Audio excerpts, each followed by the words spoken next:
June is National Home Ownership Month, and Scott McElmurry is here to discuss home ownership and if it's still the American dream. Answer some myths as well this morning. Yes. Scott, how are you doing? I'm doing good. How about you? It's almost to the end of June, at the end of the month, but it is National Home Ownership Month, and we've seen in recent, studies, they're called, that home ownership is looking better. It's considered a buyer's market right now. Well, it is, and some of the survey things I've seen as far as home ownership is 75% of people feel like it's still a good long-term investment. Fantastic. I think 73% of renters still have that goal of owning a home, and 95% of people who have actually purchased a home are happy with the decision. So it still seems to be that positive thing. Now, it seems to be. Do you think it is still I absolutely do think it is, yeah. And that's one of the myths that I think we'll cover here as we go along. Fantastic, fantastic. Okay, so is it a good time, if it's a good time to buy, what do you think might keep someone from taking that leap to becoming a homeowner? Well, again, there are some myths, maybe some misconceptions that people have. If they've never been through the process, it might be a little intimidating. So you hear words like mortgage, down payment, exactly. So then you hear, interest rates. Money, interest rates. Exactly. It all goes into one, and you just might want to back off a little bit. What would make someone more comfortable maybe coming and talking to you guys? Absolutely, yeah, and that's one of the myths. Maybe that the process is too complicated. Well, people who don't do this for a living, obviously it's not something that you're really inclined to want to learn a lot about. Not second nature. And it's not the most fun thing. It's a lot like going to the dentist and getting a root canal, maybe. Yeah. Well, that's the perception. Sure.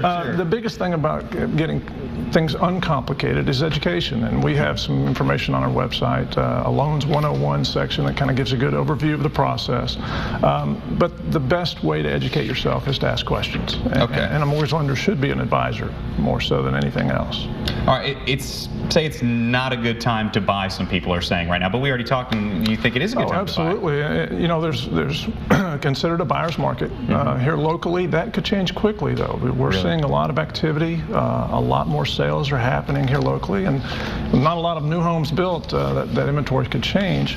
Not to mention, we're at 50-year lows on interest rates. That's exactly right. I mean, when you look at interest rates, what is it right now for a 30-year? It's around 3.5%. That's incredible. So if you take, say, 5.5%, which is still a low rate, but maybe historically somewhat more average, a typical $150,000 loan is $178 a month cheaper at 3.5%. Or if you want to turn that around and say, well, if I'm okay with that 5.5%, $150,000 payment, you got $40,000 more buying power at 3.5%. Making it a buyer's market. Absolutely. Fantastic. Okay, so let's talk about one of the other myths.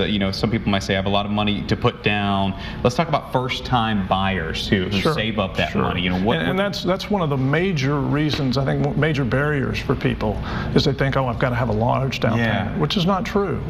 If you're a low to moderate income person, someone who, say, is in the $50,000 range, you can qualify for a local program, ADFA program, that actually gives down payment assistance, which essentially gives you 100% financing. That's incredible. And even if you don't qualify for that, there are good, popular first-time home buyer programs like FHA, which only requires 3.5%.